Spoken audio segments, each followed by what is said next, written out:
अफगानिस्तान की तालिबान सरकार ने भारत का नाम लेकर एक ऐसा ऐलान किया है जिसने कई देशों में हलचल पैदा कर दी है। उम्मीद और दुआ करते हैं सोच प्रिवेल करे और तमाम सतह पे हम इस मुल्क को दोबारा मईशत में वापस लाएं और ये से वेंटिलेटर से हटाएं। IMF के पैसे जश्न मनाने की चीज़ नहीं होती है, शर्म खाने की चीज़ होती है। तो बहरहाल लेकिन अभी हम एक खबर और आज करना चाहते हैं। कुछ मीडिया रिपोर्ट्स झूठी खबरें छापकर भारत और तालिबान के रिश्तों को खराब करने और दिखाने की कोशिश कर रहे। तालिबान राज के साथ भारत सरकार के संबंध खराब हो रहे हैं, इसे लेकर कई रिपोर्ट्स छापी गई। आप हमेशा सॉल्यूशन की बात करते हैं, प्रॉब्लम पे तो हर कोई बात करता है कि ये प्रॉब्लम्स है, वो प्रॉब्लम्स है।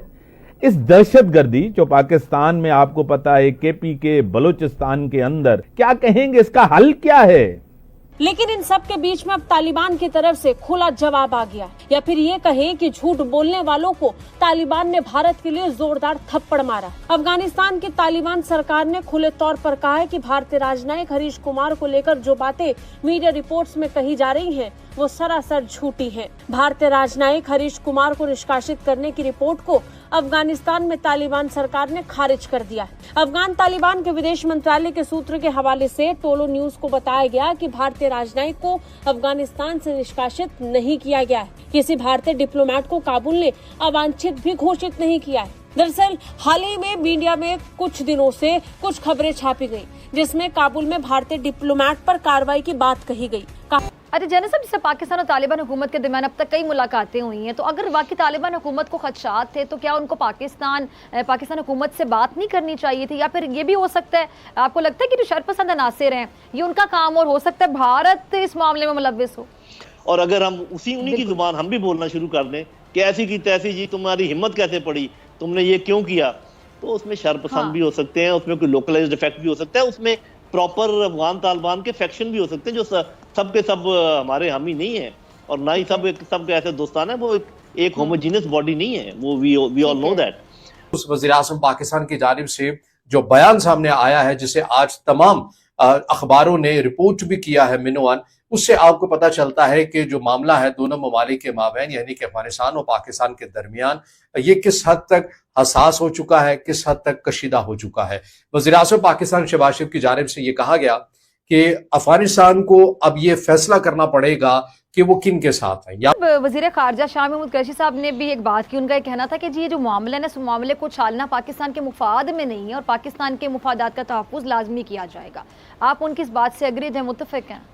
जी बिल्कुल, टोटली मुत्तफ़िक़ हूँ। जो एक्चुअल वाक़या है उसी हिसाब से उसी तनाज़ुर में देखना चाहिए।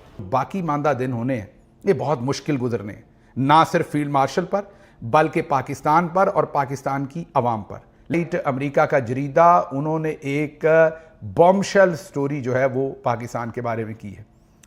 ड्रॉप साइट एक ऐसी वेबसाइट है, एक ऐसा जरीदा है जो पाकिस्तान के बारे में बहुत ही अहम खबरें इससे पहले ब्रेक कर चुका है। साइफर तक को पब्लिश कर चुकी ये टीम। इसके अलावा भी जो यूक्रेन की जंग के अंदर पाकिस्तान ने लेन देन करके अमेरिका के जरिए वहां पर असला बारूद बेचा था रूस के खिलाफ, जाहिर है उसकी भी खबर और पूरी इंफॉर्मेशन इन्होंने ही लीक की थी। बहुत ही उम्दा ग्रुप है ये, 3-4 जर्नलिस्ट हैं पाकिस्तान में। पाकिस्तान पर भी इनकी गहरी नज़र है और पाकिस्तान के अंदर इनके अच्छे सोर्सेज हैं। इतने लोग इसमें मुलव्वस हैं उनके, और फिर ये कि जो मेन देखिए ये वजारत खारजा जो है, ये वजारत दिफा का काम नहीं है कि वहाँ से उनके स्पोक्समैन ने कह दिया और हम एकदम परेशान हो गए। उनकी वजारत खारजा से हमें बयान एक लेना चाहिए और मेरा ख्याल है इसी किस्म का बयान अगर आ जाए कि ये एक मसला है जिसको हम बाद में हल कर लेंगे दोनों ब्रदर मुल्क, तो I think things will be all right. लेकिन ये जो मैंने आपको बताई है बात कि सबसे ज्यादा जो बगले बजाएंगे, सबसे ज्यादा जो खुशी का इजहार करेंगे वो अमेरिकन और इंडियंस हैं, तो अगर हम भी उनके साथ शामिल होना चाहें तो मर्जी है हमारी। पहले तो हम बात करेंगे जरा अफगानिस्तान और पाकिस्तान के हवाले से और दहशतगर्दी के मसले पर बाद में हम बात करेंगे। जो अरब इस्लामिक समिट होने जा रहा है कतर के अंदर, ये बताएगा कि आज भी 19 हमारे जवान शहीद हुए हैं दहशतगर्दों से लड़ते हुए। वो दहशत अतवार हैं वो बहुत ही अफसोसनाक है और मैं समझता हूँ कि चीन ने भी कोशिश की, एक मई में एक मीटिंग की, चीन ने इनको समझाया कि देखो आप ये काम ना करो, दहशतगर्दी के लिए ना उनके पास स्पेस है ना पाकिस्तान के पास है, आप मत करें। लेकिन बड़ी बदकिस्मती है कि ये लोग समझते नहीं है, बल्कि इनके बयानात बड़े अजीब से हैं और ये इस तरह का तासुर देते हैं कि जी ये आपका काम है उनको रोकना, हमारा तो हम जो करें सो करें, आपका कोई लेना देना नहीं। देखिए इस तरह चलते नहीं हकम साहिगी, और हमने मैं समझता हूँ कि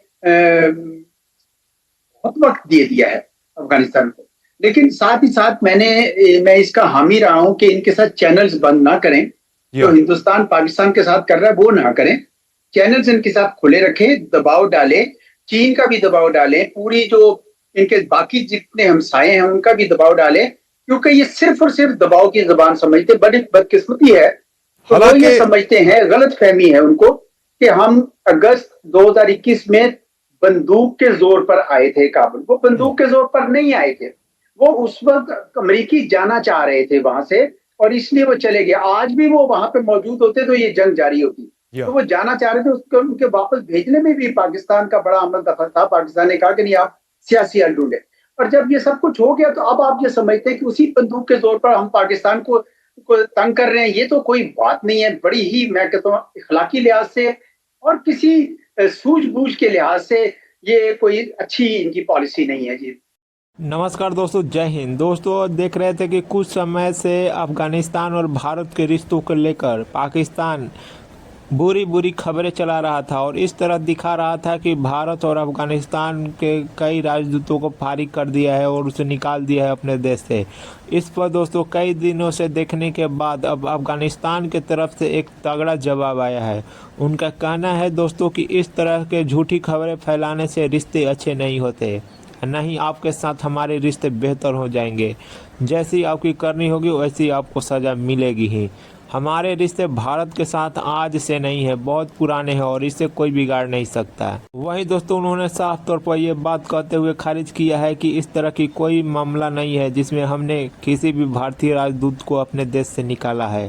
दोस्तों ये खबर सुनने के बाद पाकिस्तानी रो रहे हैं। दोस्तों अगर वीडियो पसंद आए तो वीडियो को लाइक करें, शेयर करें और चैनल को भी सब्सक्राइब करें।